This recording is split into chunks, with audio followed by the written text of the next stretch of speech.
Thank you, Mr. Chairman. Judge, nice to see you again. Thank you again for being here. Congratulations again on your nomination. I want to start where Senator Blumenthal left off. I want to talk with you about some of these cases. I mentioned them yesterday, so I know you know which ones I want to talk about.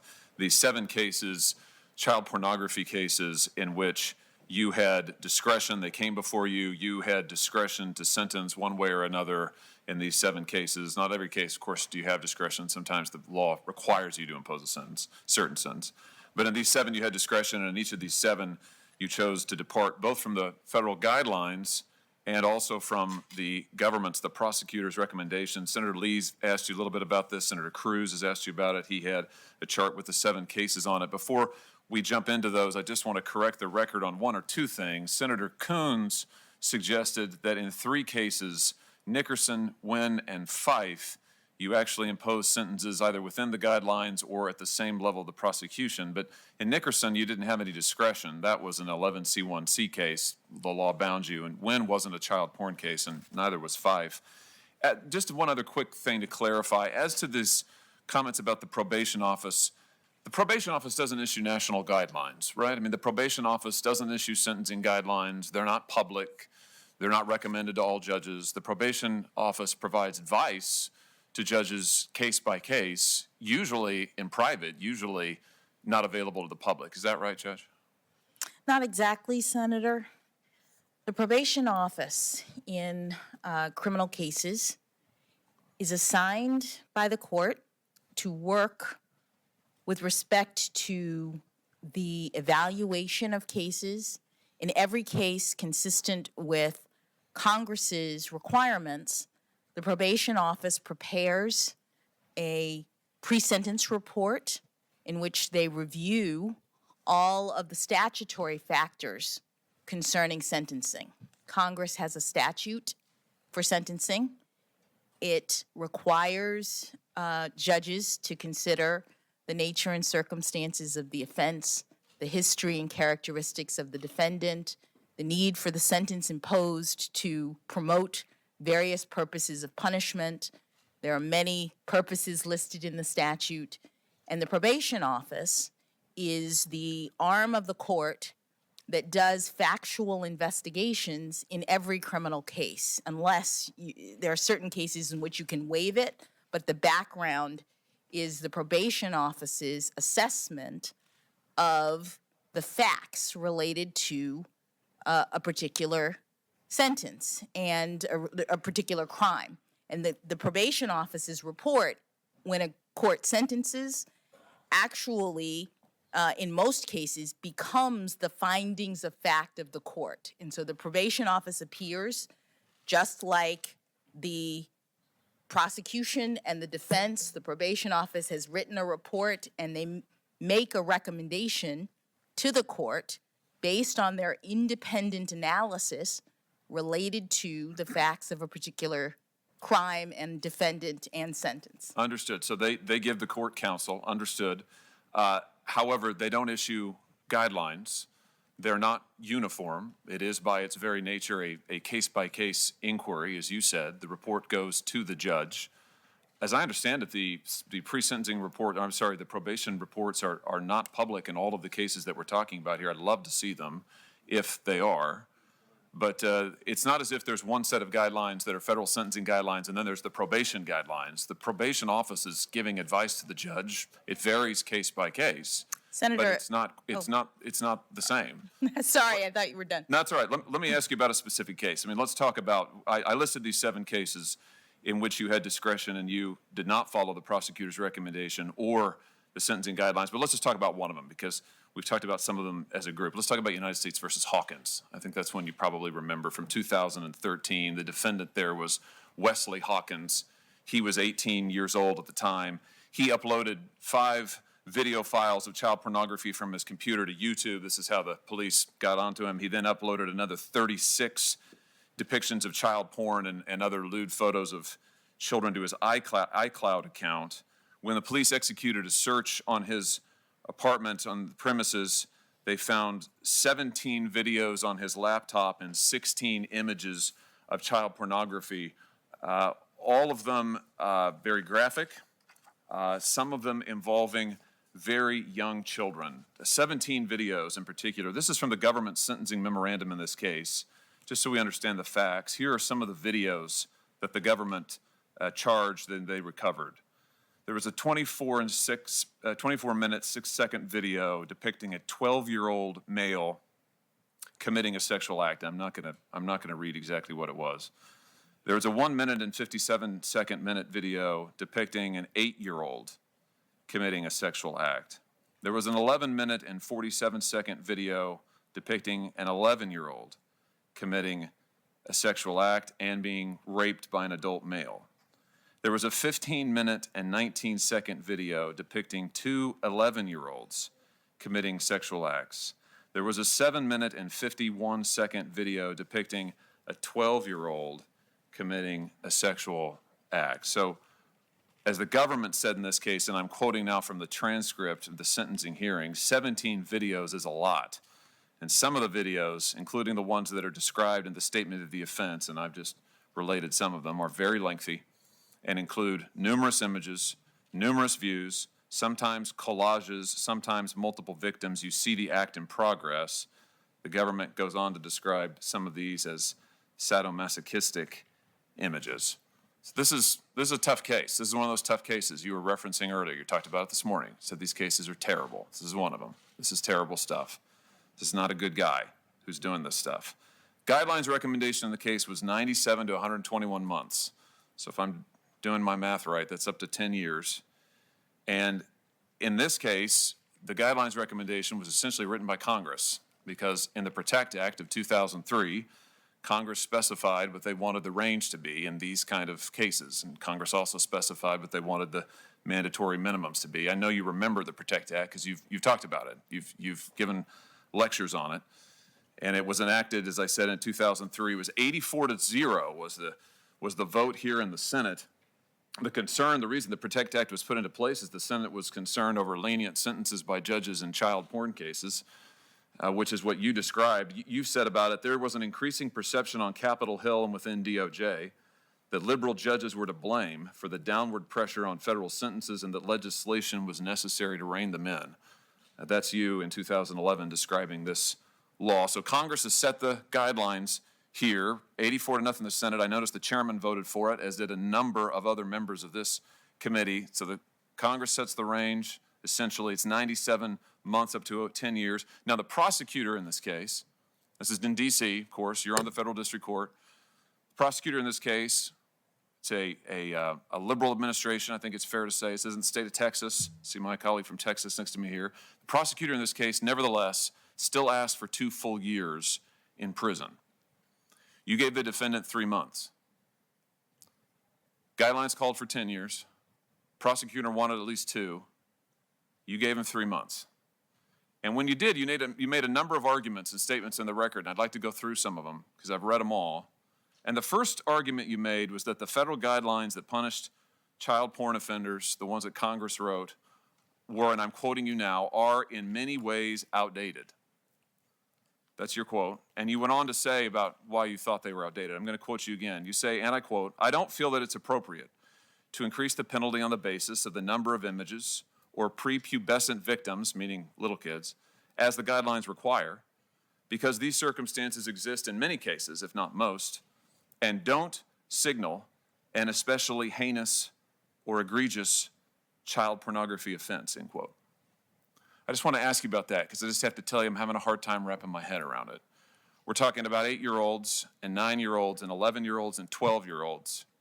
He's got images of these, the government said added up to over 600 images, gobs of video footage of these children, but you say this does not signal a heinous or egregious child pornography offense.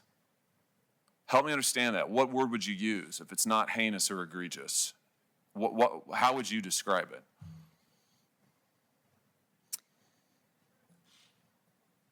Thank you, Senator, for letting me address the concern that you've put forward based on the record that you've reviewed.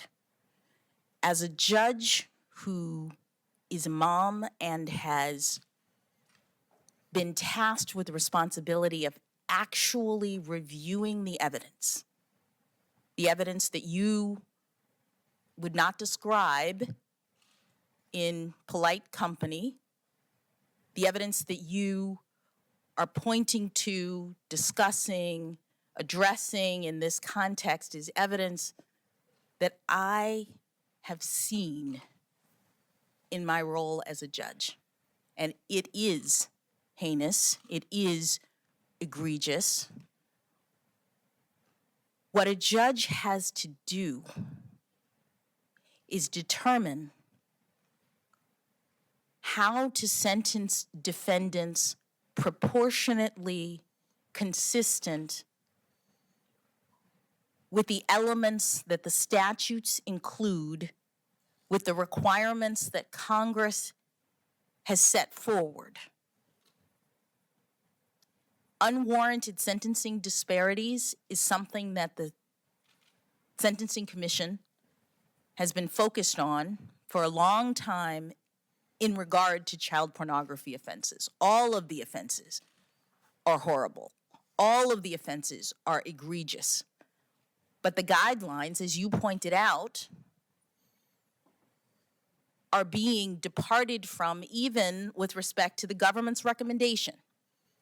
The government, in this case and in others, has asked for a sentence that is substantially less than the guideline penalty. And so what I was discussing was that phenomenon, that the guidelines in this area are not doing the work of differentiating defendants, as the government itself indicated in this very case. And so that's what I was talking about, but I want to assure you, Senator, that I take these cases very seriously, that these cases include the notion by many defendants that the folks at issue, the defendants themselves, are collecting these images on the internet.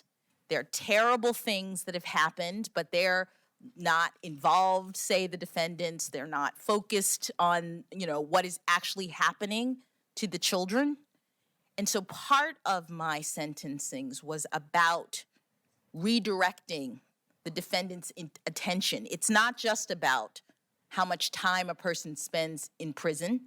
It's about understanding the harm of this behavior. It's about all of the other kinds of restraints that sex offenders are ordered rightly to live under at the end of the day. The sentences in these cases include not only prison time, but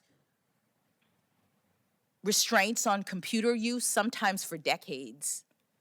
Restraints on ability to go near children, sometimes for decades. All of these things judges consider in order to affect what Congress has required, which is a sentence that is sufficient but not greater than necessary to promote the purposes of punishment. Yeah, well, let me just ask you about that last point, because you've said this a couple of times now, the sentences that Congress require. Congress wanted the guidelines to be mandatory. Congress wrote the guidelines in this case. They wanted them to be mandatory. They gave the courts factors to consider to choose between the sentencing range.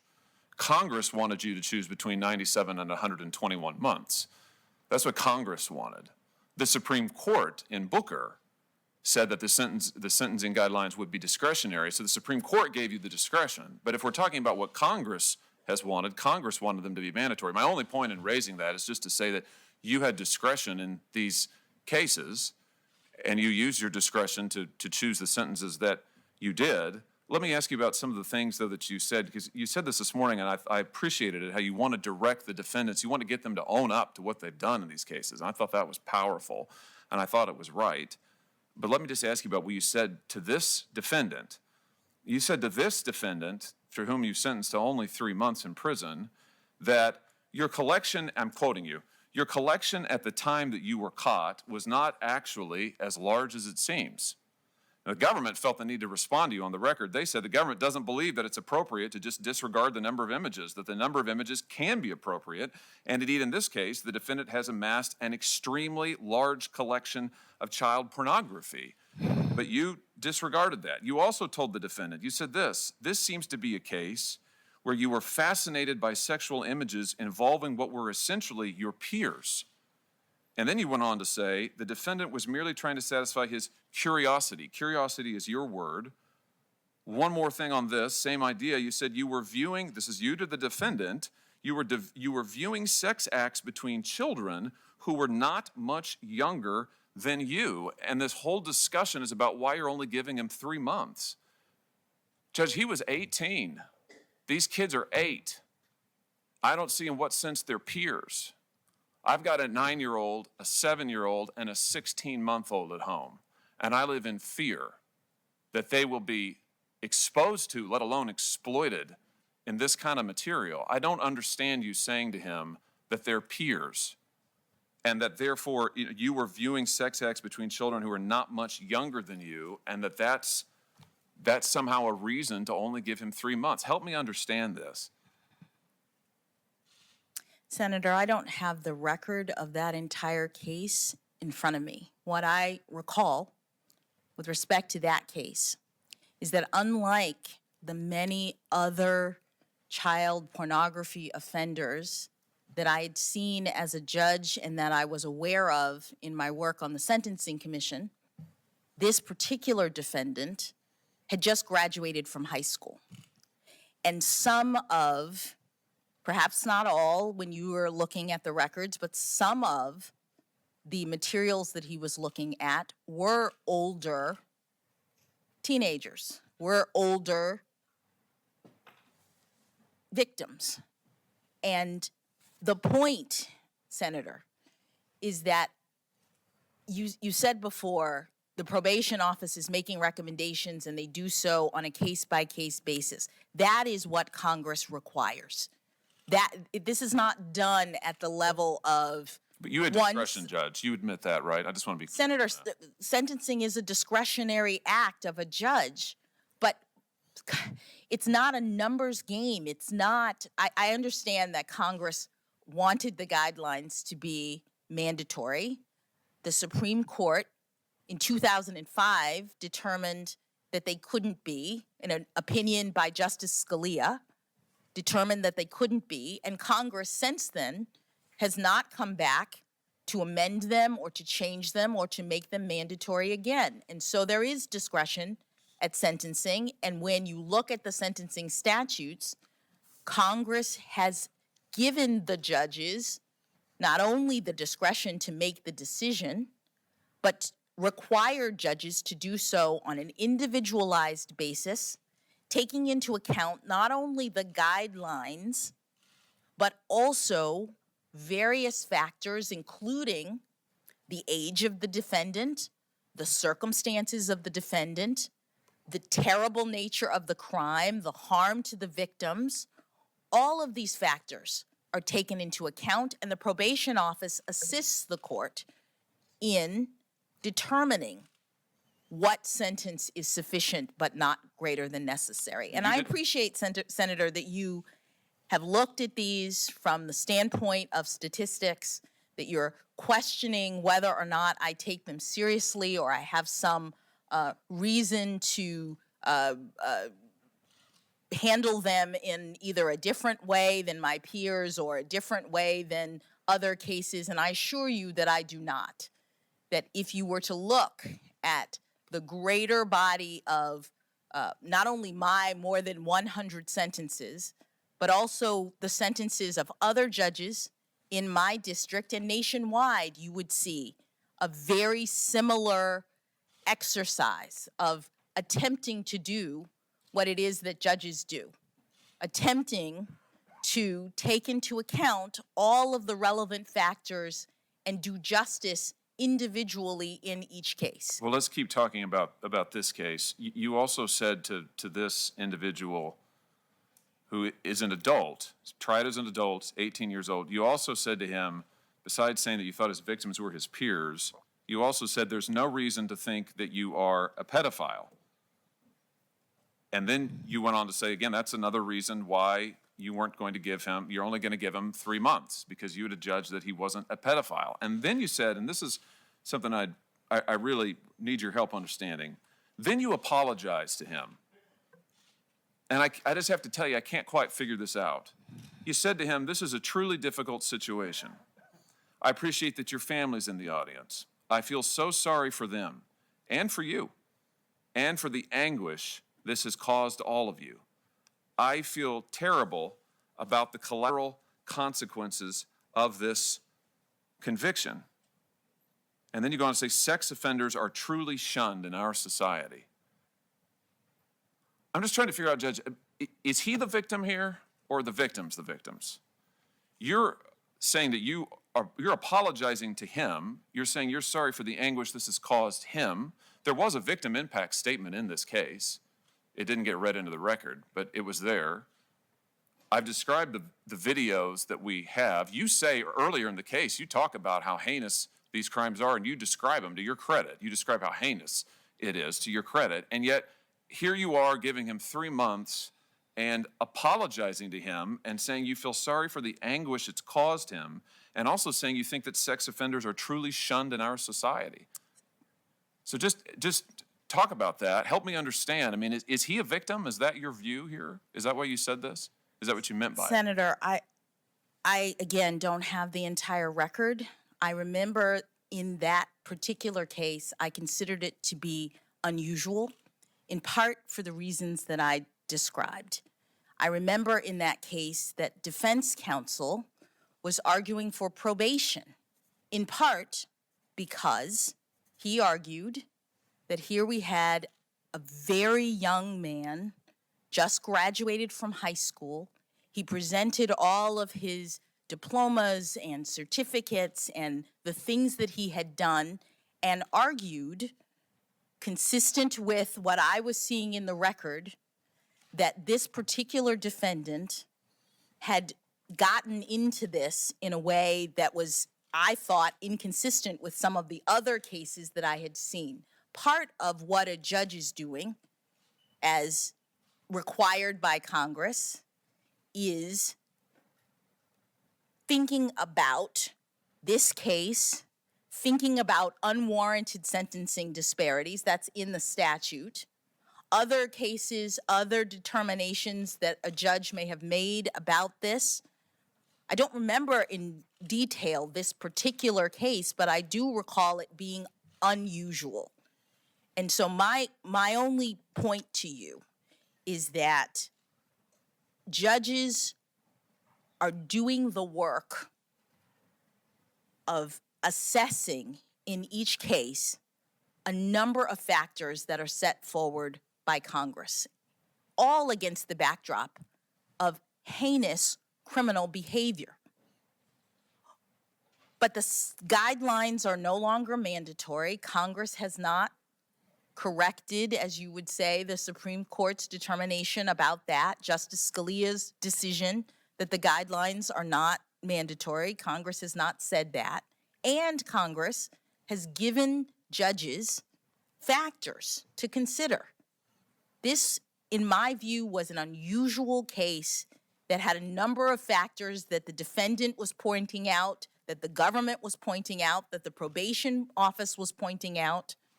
And I sent this 18-year-old to 3 months in federal prison under circumstances that were presented in this case because I wanted him to understand that what he had done was harmful, that what he had done was unlawful, that what he had done violated the law and needed to be punished, not only by prison, but also by all of the other things that the law requires of a judge who is sentencing in this area.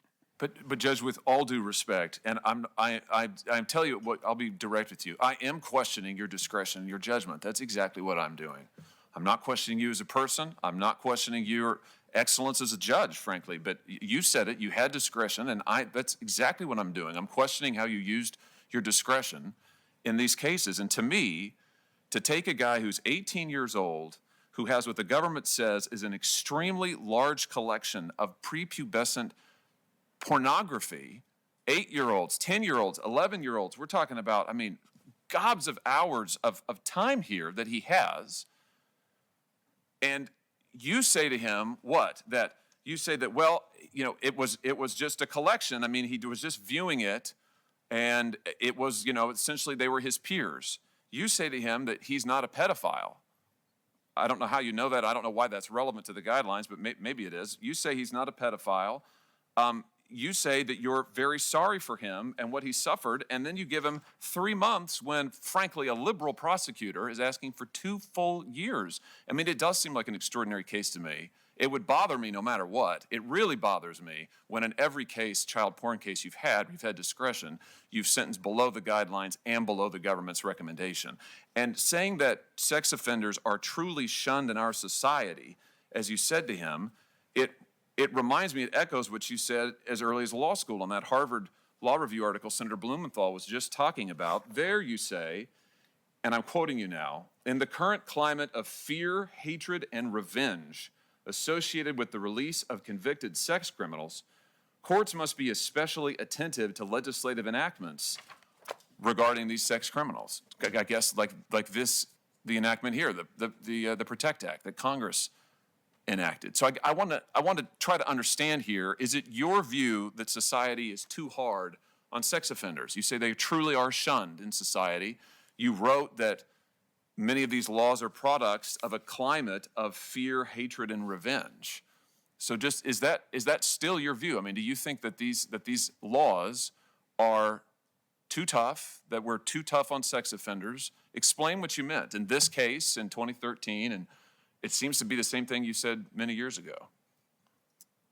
Senator, it's not the same thing I said many years ago. Many years ago, as a law school student, I was evaluating a new set of legislation, state laws about registration, and I was analyzing them as law students do. It wasn't about the sex crime, it was about the characterization of the law. Is it a punitive law? Is it a prescriptive law? And how would a court go about determining that? That was the frame that I used then. It could have been about anything. It was about the characterization of legislation. But could I'm sorry, I don't mean to interrupt you. I've only got 2.5 minutes left, but I just want to make sure I understand this. I'm quoting from your conclusion now. This is on page 1728 of the Harvard Law Review. This is your conclusion. In the current climate of fear, hatred, and revenge associated with the release of convicted sex criminals, courts need to be especially attentive to legislative enactments. So that's a conclusory statement. You're saying that there is a climate of fear, hatred, and revenge that are informing these laws. And you described some of the laws earlier, I think, Megan's Law and others. Senator Cruz asked you about some of those. I'm trying to understand what you meant by that, because you're saying something similar in the Hawkins case. You're saying that society truly shuns our sex offenders. So Senator, with all due respect, my article is now in the record. People can read it, and they can see that I was evaluating these laws not to determine their constitutionality, not to say that they shouldn't be enacted, but to talk about the ways in which courts make determinations about the character of the law and all of the consequences that follow from them. In law school, I had not had any experience in terms of the criminal justice system, and I was doing what law students do, which is seeking to analyze in a creative way new legislation. With respect to Mr. Hawkins, I was doing what judges do, which is look at the statute, 18 USC 3553A, exercise discretion as Congress has required us to do, take into account all of the various aspects of a particular case, and make a determination consistent with my authority, my judgment, and understanding fully the egregious nature of the crime. As you said, even the prosecutors in these cases are not recommending guideline sentences. The probation office, which is an independent authority, looking at these cases and the facts related to them, are not recommending guideline sentences. This is a particular area where the commission has seen an enormous amount of disparity and has in fact asked Congress to come back and address, to help judges who are looking at these cases to be able to rely on the guidelines. Which Congress has declined to do. Senator, in that case, we have the statute that Congress has enacted concerning penalties, and we have judges who are doing their level best to make sure that people are held accountable as they need to be in our society in a fair and just way. Mr. Chairman, my time's expired. Thank you, Judge. I have no further questions at this time. Just checking with my staff. So the original statute was passed in 2003, the Scalia decision 2005, the Booker decision. So the original statute that I'm talking about, I'm just thinking, I felt like it was in the 80s. We think there may In have been 2003, I'm 2003. all right, And the and then decision by Justice Scalia, the Booker decision made the guidelines advisory, so that even though judges have to calculate them, they are no longer binding. And what it meant in the statute is that the guidelines became one factor among many that judges consider at sentencing. I'm not going to opine on Justice Scalia and his conduct and decision as it relates to the overall topic. I hope we all agree that we want to do everything in our power, reasonably within our power, to lessen the incidence of pornography and exploitation of children. You have made that clear. That is your position too. But I just want to tell you, Congress doesn't have clean hands in this conversation. We haven't touched this now for 15, 16, or 17 years. And you aren't the only one who faced this kind of a challenge with the cases before you. I said this morning, and it bears repeating, in United States versus Klotz, Trump appointed Judge Sarah Pitlick, Senator Hawley's choice for the Eastern District of Missouri, sentenced an individual convicted of possession of child pornography to only 60 months, well below the 135 to 168-month sentence recommended by the guidelines. Mr. Chairman, you've mentioned Let me finish. I'll finish, and then of course I'll recognize you. Senator Hawley, you've said some very powerful things in support of this judge, but clearly she faced a situation where she decided she would not follow the guidelines and took a sentence of less than half of what they recommended.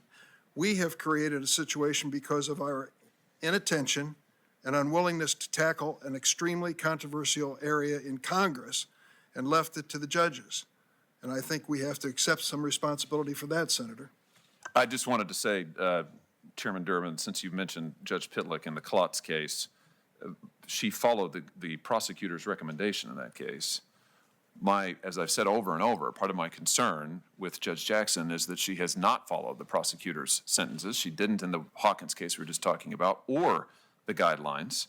And I'm happy we can have a policy debate about whether or not the guidelines are too lenient. I would argue in this era of exploding child pornography, they're not too lenient at all. I think you were right the first time when you voted in 2003 to make them tougher. I will just say that I don't know if you sponsored a bill to change this. I'll be looking for it. But I will tell you that there isn't a long line of people waiting to co-sponsor this controversial issue.